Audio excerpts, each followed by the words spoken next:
paz do Senhor, meus irmãos, estamos em mais um episódio do Pode Reviver. Seja muito bem-vindo, você que está nos acompanhando aqui neste vídeo. E aqui estamos num momento que é especial, com o intuito de fortalecer a nossa fé e edificar aquilo que Cristo plantou em nossos corações.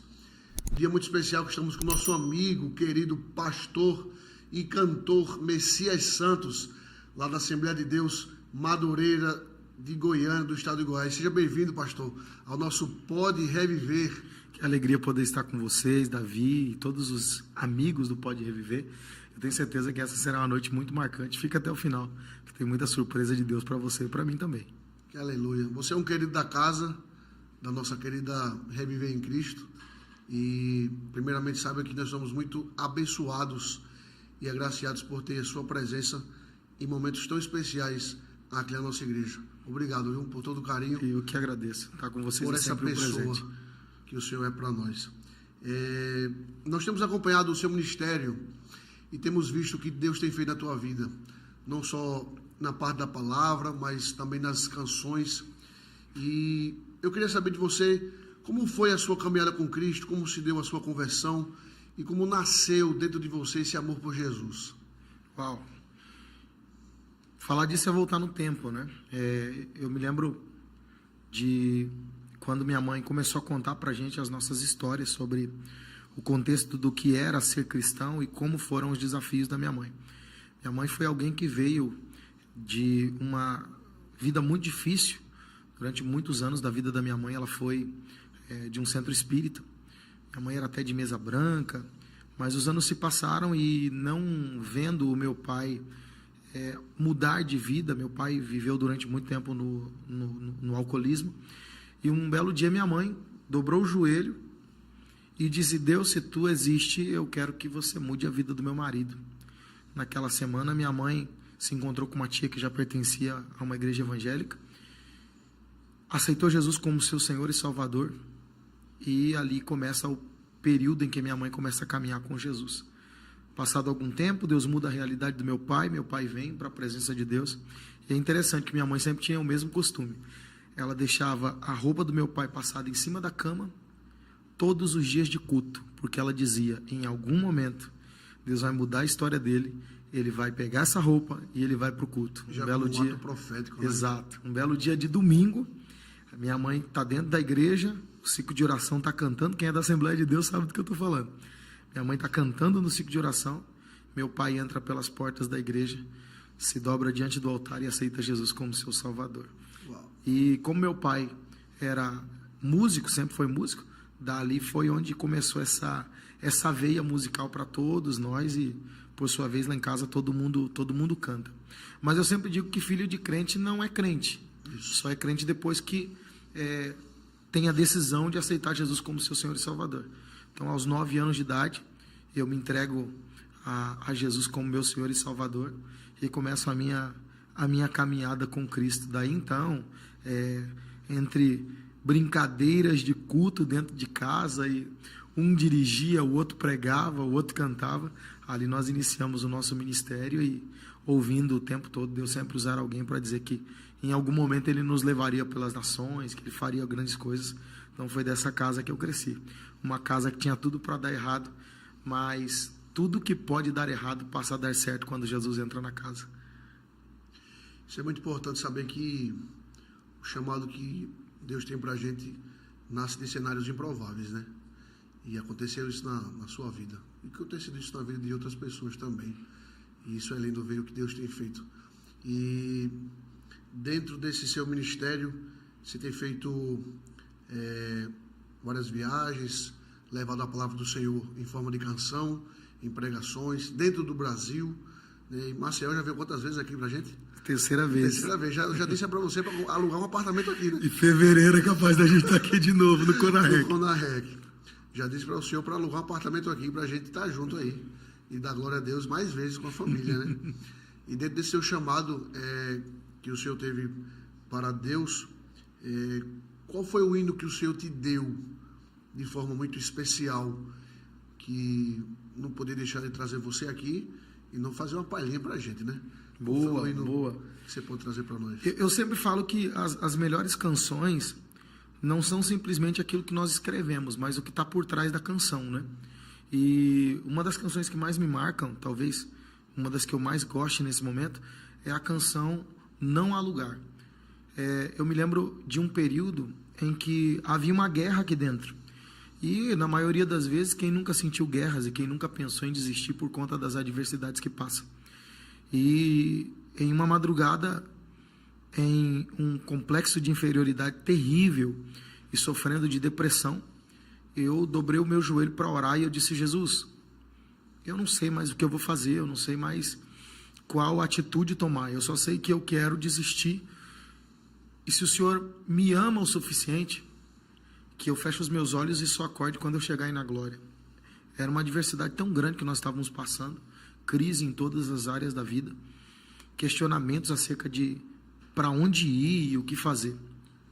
E aí, quando eu fechei a porta do quarto e ia me levantar da oração, eu senti um vento que literalmente tocou o meu rosto. E é engraçado que a janela não estava aberta, estava fechada, então eu sabia que o que estava acontecendo ali era de fato sobrenatural. A voz do Espírito Santo veio e disse: eu te amo, eu tenho um plano, eu não desisto de você. Pegue uma caneta e um papel, porque eu começo a te dar novas canções agora. Meu Deus. E aí surgiu Não Há Lugar. Faça uma palhinha pra gente, por favor. Essa voz abençoada.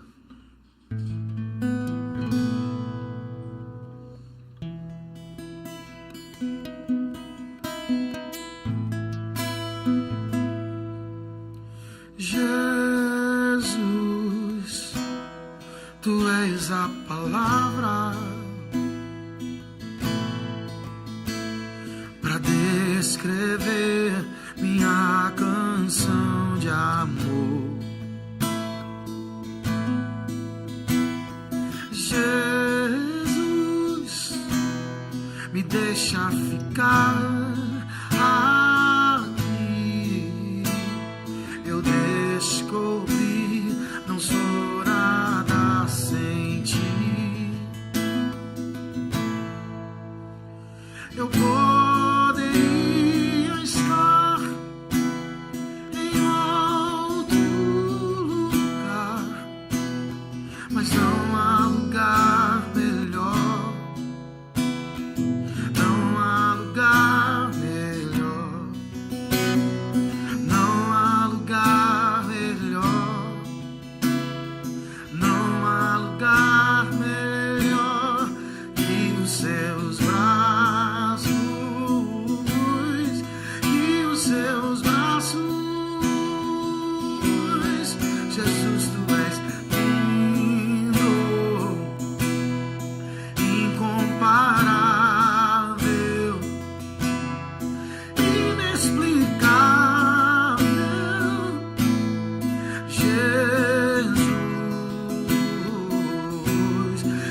Tu és lindo, incomparável, inexplicável. Jesus, eu poderia estar em outro lugar, mas não há lugar melhor. Não há lugar melhor. Não há lugar melhor. Não há lugar melhor que os seus braços.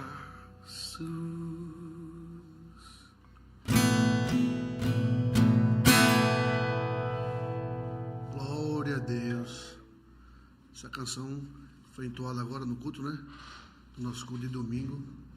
E ela traz uma mensagem muito linda que a gente pode descansar, né?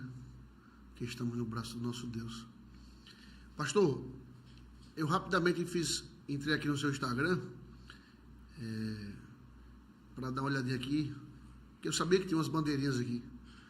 Brasil, Portugal, acho que aqui é Irlanda, né? Irlanda. França, Bélgica, Inglaterra, é isso?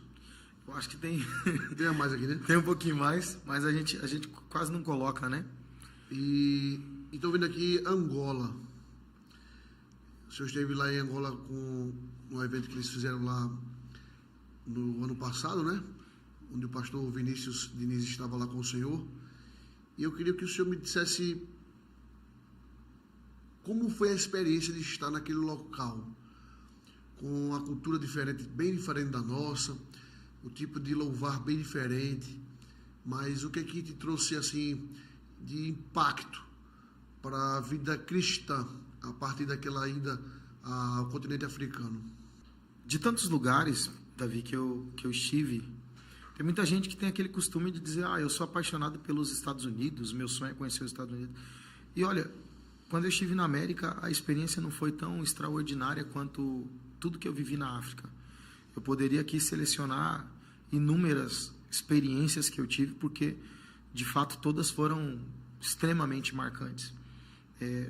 A primeira vez eu fiquei um total aí de 48 dias na África, então foi mesmo um período de imersão para entender muita coisa que eu sempre tive curiosidade sobre os meus irmãos africanos. Inclusive, um abraço para todos os meus amigos de Luanda. Sou apaixonado por vocês, viu? E uma das experiências mais marcantes é o momento de culto.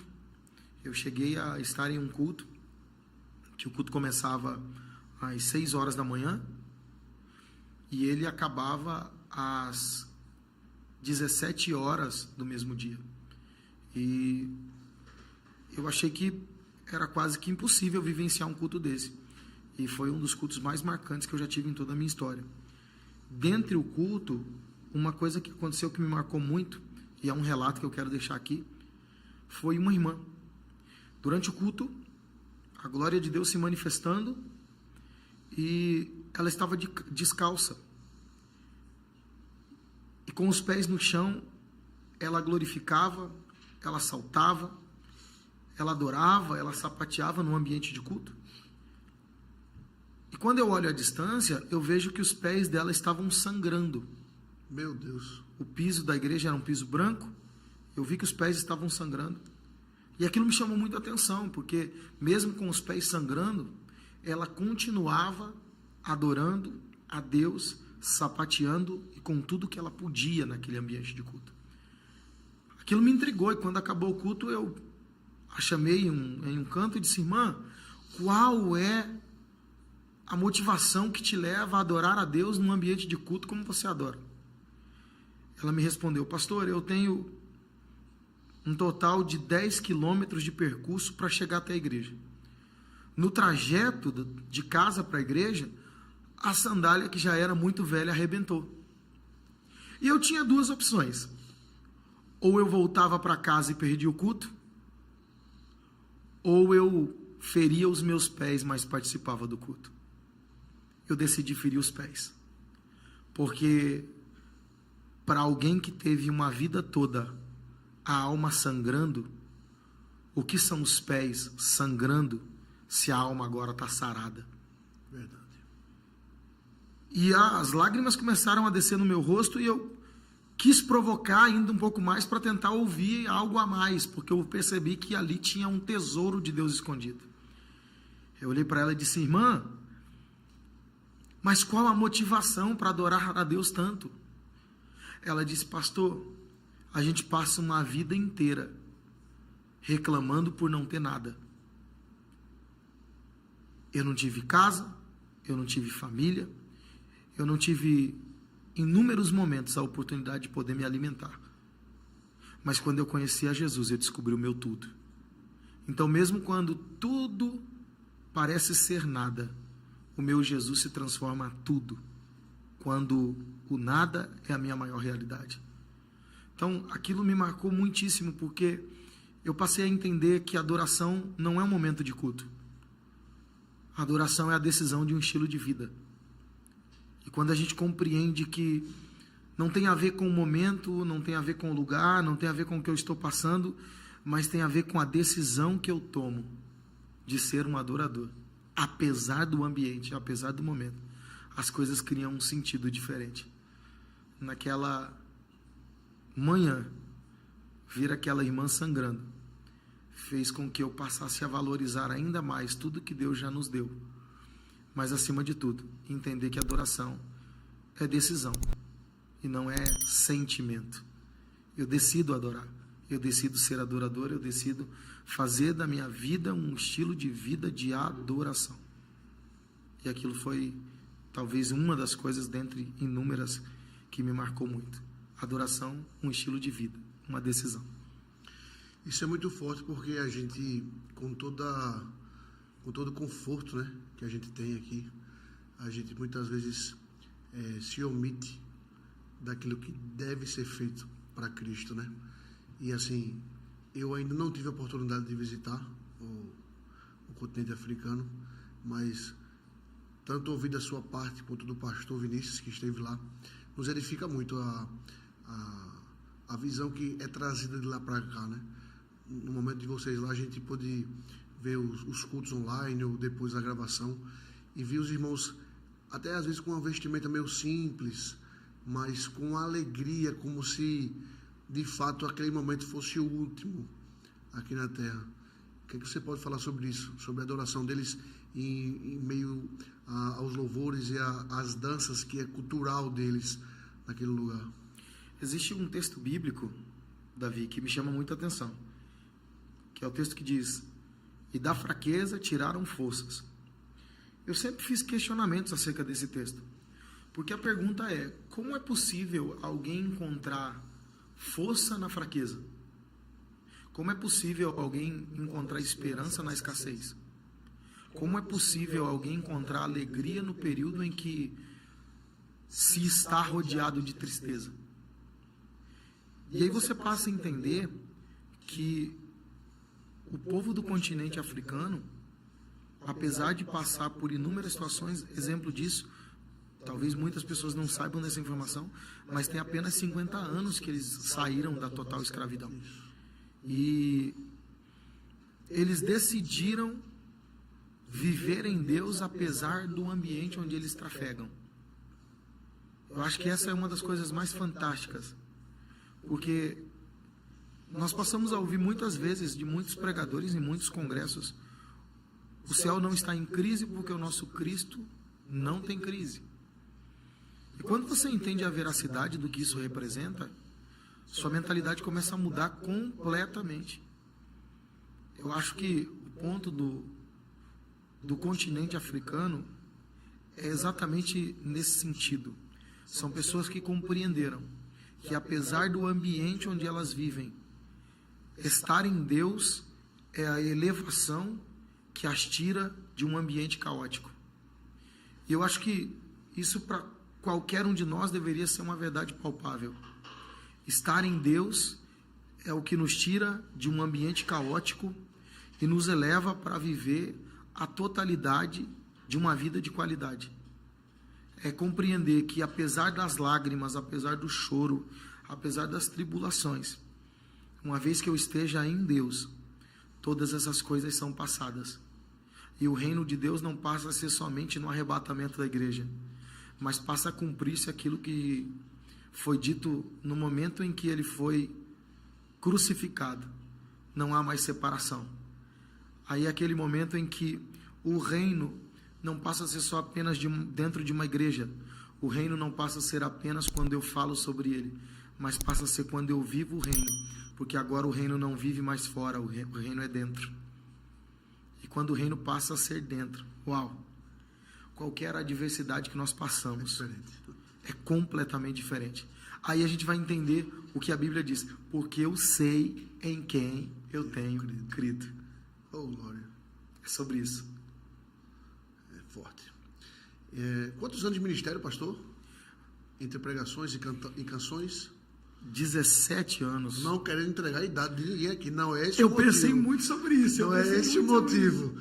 Mas essa pergunta é para saber, assim, dentre tantas experiências marcantes, se pode já contar alguma da África, né, do continente africano, lá em Angola, qual a experiência que você tem por mais marcante no seu ministério de pregador da palavra e de cantor, não só no Brasil, mas fora também, mas aquilo que te marca, que você leva como testemunho para as igrejas por onde passa?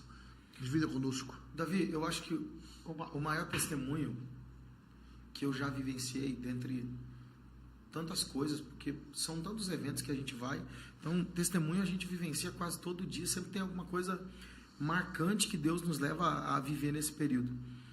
Mas eu acho que o testemunho mais marcante tem muito a ver com o fato de crer na palavra e na promessa que Deus fez. Eu me recordo que na minha infância nós viemos de uma casa muito simples. Eu sempre conto nos testemunhos que na nossa casa faltou água, em alguns momentos faltou luz, em alguns momentos a gente até ficou sem ter o que comer.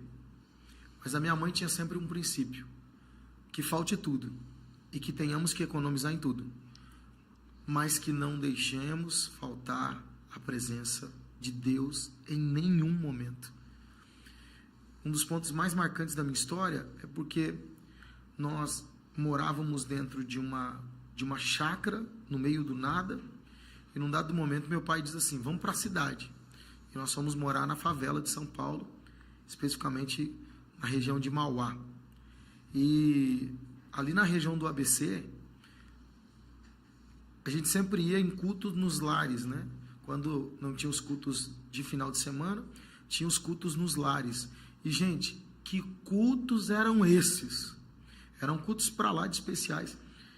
E tinha uma irmã que era uma profetisa, sabe daquela profetisa do coque?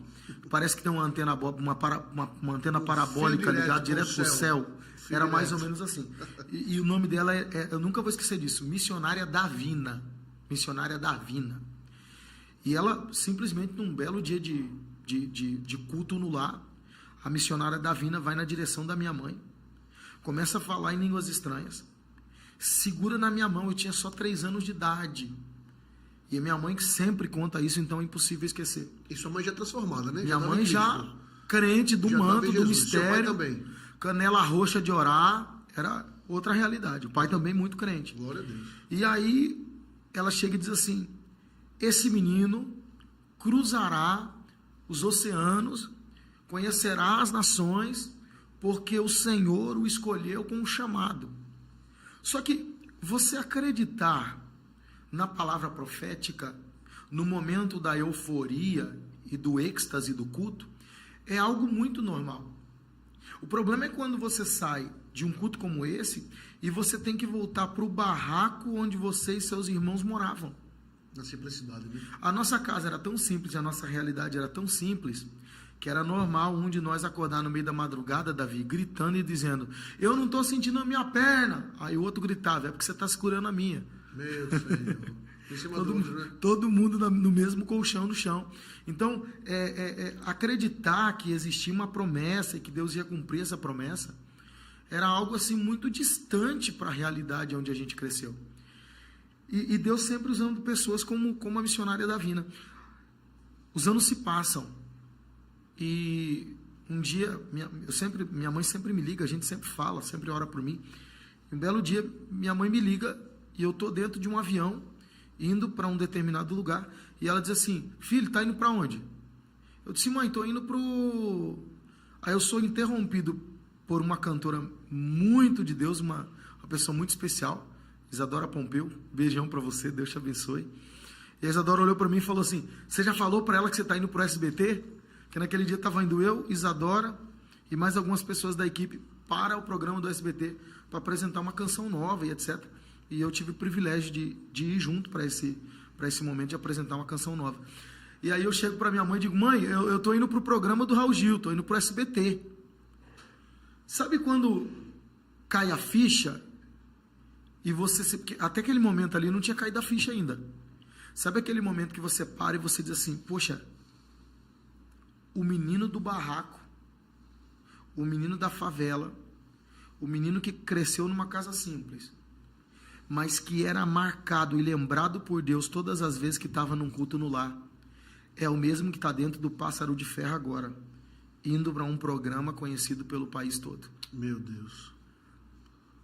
ali eu voltei no tempo e eu pude entender a fidelidade de um Deus que não está condicionado ao seu momento, que não está condicionado ao seu lugar, que não está condicionado ao seu sobrenome, que não está condicionado à sua realidade financeira, porque ele vai aonde ninguém vai, ele chama quem ninguém chamaria, ele levanta quem ninguém levantaria, ele vê o que ninguém tem capacidade de ver, Davi. O Deus que nós servimos é um Deus que ele pega literalmente quem não nasceu para ser, aleluia, e torna, porque ele é Deus, para liberar uma palavra de destino. Aleluia. E é por isso que eu tenho motivo de sobra para adorá-lo, porque tudo que eu vivi e tudo que eu tenho vivido é resultado de um Deus que se apresentou na minha escassez e me disse: eu sou Deus para te dar nome. Então, acho que a experiência mais marcante da minha história não são os testemunhos que eu vivencio, mas é entender que antes de viver alguns testemunhos, eu sou o testemunho. Eu sou o testemunho. O testemunho de um Deus que trabalha, que age e que cumpre na medida daquilo que ele fala. Ou melhor, ele vai além daquilo que a nossa mente pode imaginar. Porque às vezes o que Deus fala parece ser impossível, mas a gente consegue tentar imaginar. Até que você descobre que o plano de Deus é tão extraordinário que ainda que ele fale, não pode ser comparado ao que ele vai fazer. Ele faz mais do que pedimos ou pensamos. Exato. Desse jeito. E você é uma prova viva, né? Um testemunho que não só proclama, mas como declara o que Deus fez na tua vida. Que bênção.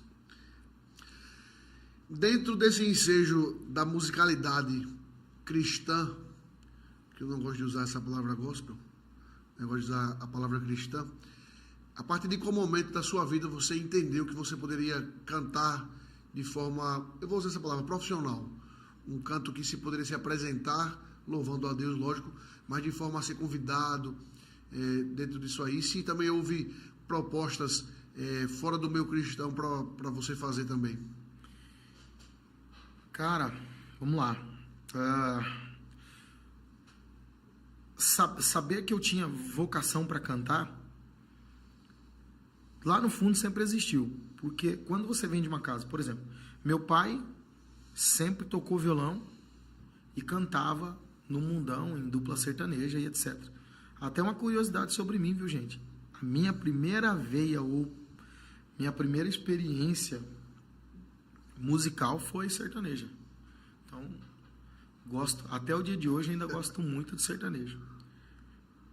Mas o ponto é o seguinte: vir de uma casa que os pais foram influências para que todos os filhos cantassem, sempre fazia com que a gente entendesse que a gente levava jeito para cantar. E ouvia-se isso muito durante os cultos, encontros em rodinha, depois do culto dos jovens, enfim, solar na mocidade, tudo isso a gente vivenciou. Só que o problema não é você cantar, o problema era acreditar que a gente tinha uma capacidade ao ponto de tornar isso um instrumento de trabalho em algum momento, né? E só mesmo ouvindo muitas promessas da parte de Deus que o meu pensamento mudou e eu pude compreender que aquilo que eu carregava não servia só para dentro de casa, mas poderia sim ser utilizado para que outras pessoas de forma total fossem abençoadas. Segunda pergunta foi sobre proposta do meio secular, né? Tem uma história que eu gosto muito de contar, porque me emociona muito e me faz lembrar do quanto Deus é fiel naquilo que Ele fala com a gente. Um belo dia, estamos nós em casa, faltava tudo, como sempre, e eu ouço alguém bater palma no portão. Eu saio fora e alguém diz assim: tudo bem, é Messias, né? Eu disse: sou eu. O rapaz olhou para mim e disse assim: olha, é o seguinte, eu vim aqui porque eu sei que você canta muito bem. Nessa altura, Davi, eu estava com 16 anos de idade. O rapaz olhou para mim e disse: você canta muito bem. E eu fiquei sabendo que você, quando entra em estúdio, você fica imitando um Tim Maia. E eu tinha uma brincadeira que eu fazia muito em estúdio. Não me cancelem agora, irmãos, em nome de Jesus. Mas eu tinha uma brincadeira que eu fazia em estúdio, sempre quando a gente ia testar o microfone, fazia assim, ó, ampulho grave médio, vale tudo. E os amigos brincavam com isso. E esse camarada chegou no portão de casa e ele fez uma proposta irrecusável. Ele me disse, olha, nós vamos começar a tocar em muitos bailes pelo Brasil.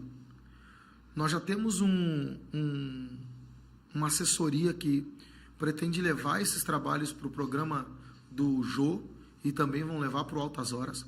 Já está tudo sendo encaminhado e eu queria saber se você tem interesse. Porque a gente precisa de um cara que seja solteiro, um cara que não tenha uma família para ter que se comprometer, porque é muito tempo na estrada. Eu quero saber se você tem disponibilidade para isso. Eu olhei para ele, estou falando de coisa de anos e anos atrás, e eu disse assim, tá, mas qual é a proposta? Ele disse, olha, nesse momento você vai receber uma quantia, algo na época aí, em torno de uns R$9.000 naquela altura, e ele disse assim, e esse valor você vai receber a cada evento que você participar. Você para e pensa, eu vim de uma casa que minha mãe era tão crente que ela falava que futebol era a cabeça do diabo. Cinema, então, né? Então eu não levava jeito para futebol, não levava jeito para nenhum tipo de esporte, mas eu sabia cantar. Quando ele disse aquilo, a mente saiu da casa onde eu morava e foi parar no lugar de êxtase, de sucesso e de tudo que eu poderia conquistar se eu, por sua vez, aceitasse a proposta que estava sendo feita. Davi, eu entrei para dentro do quarto, eu disse para ele, posso pensar? Ele disse, pode. Você tem um dia para pensar. Eu entro para dentro do quarto, dobro o meu joelho e digo, Senhor, olha a proposta que acabou de chegar. Eu amo a tua casa e eu amo te servir. Mas como um adolescente que está buscando para a minha família uma mudança de vida, talvez agora eu possa mudar a história da minha mãe.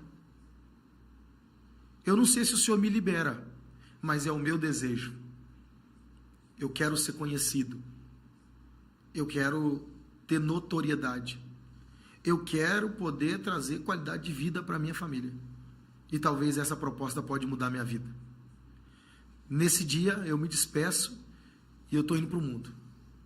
Quando eu termino essa oração, que eu vou levantar para ligar para o rapaz e dizer que eu estava à disposição, eu ouço a voz do Espírito Santo, que diz, shh, levanta, vai até o quarto da tua mãe, porque a resposta que você precisa ouvir de mim, eu coloquei nos lábios dela. Eu vou até o quarto da minha mãe, e pela fresta da porta, eu estou olhando minha mãe, em cima da cama, com a Bíblia em cima da perna. Minha mãe começa a chorar na presença de Deus, como de costume, como ela sempre fazia no seu devocional. E olhando para cima, como se estivesse vendo alguma coisa além do teto. Minha mãe, em lágrimas, começa a cantar. Meus dons e talentos são para te servir. Oh, Jesus. Meus dons preciosos são teus. Não vejo razão da minha vida sem ti. Oh, Jesus. Tu és meu Senhor e meu Deus. Eu entro para o quarto, abraço minha mãe e começo a chorar cantando. Assim como o fogo refina o ouro, vem tua obra em mim completar, até que o mundo possa ver tua glória em meu rosto brilhar. E naquele dia eu nunca mais quis saber de deixar Jesus ou aceitar qualquer proposta. Vieram inúmeras outras propostas, mas eu tinha certeza de uma coisa: mesmo passando pelas maiores adversidades, eu estava debaixo de uma promessa. Porque o tempo, Davi, não é um momento, o tempo é um lugar.